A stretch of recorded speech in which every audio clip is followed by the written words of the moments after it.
सुरू करूयात आपण.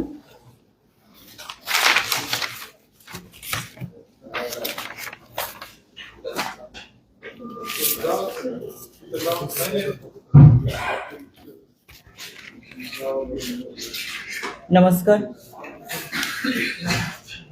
आज राज्य महिला आयोगाचे अध्यक्ष या नात्याने बीडमध्ये उपस्थित राहत असताना माझ्याबरोबर पोलीस अधीक्षक नवनीतजी,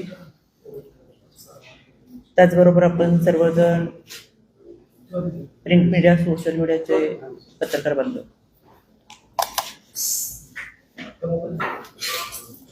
बीडमध्ये गेल्या काही दिवसापूर्वी उमा किरण कोचिंग क्लासेसच्या बाबत जी घटना घडली ती गुरु शिष्य नात्याला तर काळीमा फासणारी आहे, पण त्याचबरोबर उद्याच्या समाजाचं भवितव्य असलेले तरुणाई विद्यार्थी दशेमध्ये शिक्षण घेत असताना विद्यार्थ्यांच्या मनामध्ये शंका निर्माण करत, भय निर्माण करणारी, तसेच पालकांना देखील अस्वस्थ करणारी आहे.